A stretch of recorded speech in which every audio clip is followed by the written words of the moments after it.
मंडळी, यावर्षी गुढीपाडव्याबद्दल सोशल मीडियावर एक मोठा गोंधळ व्हायरल झालाय. मग गुढी उभारायची की नाही, गुढीपाडव्याची खरी तारीख, अमावस्येचा गोंधळ का निर्माण झाला, गुढी केव्हा व कुठे व कशी उभारायची. येस, नक्की उभारायची. असं काय? त्याचं कारण असं आहे,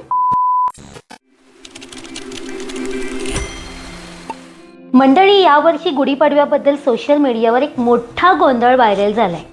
लोक म्हणतात गुढीपाडवा आणि अमावस्या एकाच दिवशी आहे, मग गुढी उभारायची की नाही.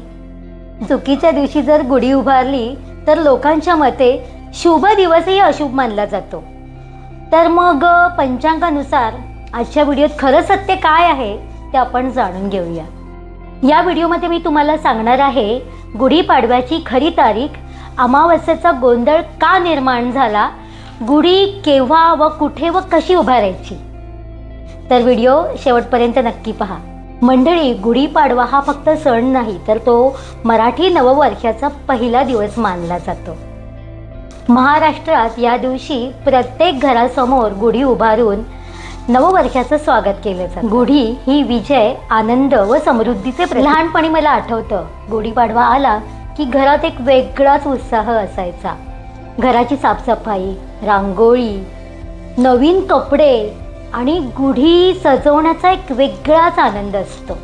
पण यावर्षी सोशल मीडियावर एक वेगळाच प्रश्न विचारला जातोय, गुढी उभारायची की नाही, कारण गुढीपाडवा आणि अमावस्या हे एकाच दिवशी आहे, मग काय करायचं. सर्वप्रथम आपण जाणून घेऊया की अमावस्या म्हणजे काय. अमावस्या म्हणजे ज्या रात्री चंद्र आपल्याला अजिबात दिसत नाही, म्हणजे सूर्य आणि चंद्र हे एकाच राशीत असतात. काही लोक अमावस्या हा अशुभ दिवस मानतात, पण ही माहिती पूर्णपणे बरोबर नाही. कारण अमावस्या हा दिवस पितरांना स्मरण करण्यासाठी आणि आध्यात्मिक साधनेसाठी अत्यंत उपयुक्त, महत्त्वाचा मानला जातो. आता मुख्य प्रश्न, यावर्षी गुढी उभारायची की नाही. रुपाली, सांग बरं, यावर्षी गुढी उभारायची की नाही. येस, गुढी नक्की उभारायची. कसं काय? त्याचं कारण असं आहे, कारण 18 मार्च अच्छा 2026 रोजी अमावस्या प्रारंभ होते सकाळी 8:25 अच्छा. आणि दुसऱ्या दिवशी म्हणजेच 19 मार्च 2026 ला अच्छा ती अमावस्या संपते 6:53 सकाळी. काय म्हणते? येस, म्हणजेच सकाळी 6:53 नंतर अमावस्या नाहीये. अच्छा. सो गुढी उभारण्यासाठी खूप चांगला दिवस मानला जाणार, कारण अमावस्या संपलेली आहे.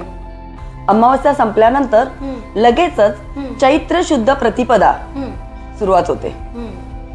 आणि मग काय, गुढीपाडवा साजरा करू शकतो आपण. अच्छा. गुढीपाडवा साजरा करायला किंवा गुढी उभारायला कोणताही दोष नाहीये. म्हणूनच या वर्षी 19 मार्च 2026 ला आपण मनात कुठलीही शंका न बाळगता सकाळी 6:53 नंतर आपण गुढी उभारू शकतो. त्यानंतर गुढीपाडवा साजरा करू शकतो. वा वा वा वा रुपाली, एवढी माहिती तुला कुठून आणलीस तू? पंचांग बघते मी. वा, बघा माझी मैत्रीण किती हुशार आहे. वकिली सोबत मी सुद्धा पंचांग बघते. छान छान छान. आणि तुमचे काही प्रश्न असतील तर नक्कीच कमेंट मध्ये मला विचारा, त्याची पण उत्तर मी देईन. अजून खूप काही सांगायचे. मी काय म्हणते गीता, आता गुढी कशी उभारायची याबद्दल मला वाटते गीता खूप छान सांगेल आपल्याला, हो की नाही गीता? हो. ठीक आहे, तर जाणून घेऊया गीताकडून की गुढी कशी उभारायची ते. नक्की. तुमच्या घरात गुढी कशी उभारतात, म्हणजे घरात, दारात, बाल्कनीमध्ये की अंगणात, मला नक्की कळवा कमेंटमध्ये. आता आपण जाणून घेऊया की गुढी कशी तयार होते. तर त्यासाठी लागते बांबूची काठी, त्यावर केशरी किंवा पिवळ्या रंगाचा कपडा किंवा काही जण साडीसुद्धा लावतात.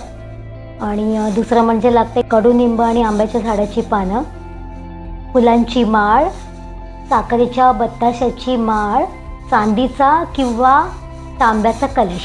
तर अशी तयार होते विजयाची आणि समृद्धीची गुढी.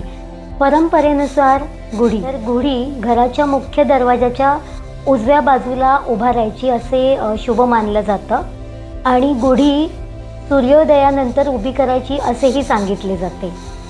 मंडळी, गुढीपाडवा हा केवळ सण नाही, तर तो नवीन सुरुवात, आशा आणि सकारात्मकतेचा दिवस आहे. नवीन वर्षाची सुरुवात असते. हा दिवस इतका महत्त्वाचा आणि इतका शुभ आहे ना की या दिवशी दुसरा कोणताही मुहूर्त काढायची गरज नाही लागत. तर हा 3.5 मुहूर्तापैकी एक मुहूर्त मानला जातो असा हा शुभ दिवस आहे. मंडळी, माझ्याकडून तुम्हाला गुढीपाडव्याच्या आणि नवीन वर्षाच्या खूप खूप शुभेच्छा. तर आजचा व्हिडिओ तुम्हाला कसा वाटला मला कमेंटमध्ये नक्की सांगा. व्हिडिओ जर आवडला तर लाईक करा, तुमच्या फ्रेंड्सना शेअर करा. तुम्हाला जर माझं चॅनल आवडलं तर सबस्क्राईब करायला मात्र विसरू नका. तर मग भेटूया पुन्हा अशाच नवीन व्हिडिओमध्ये. तोपर्यंत बाय.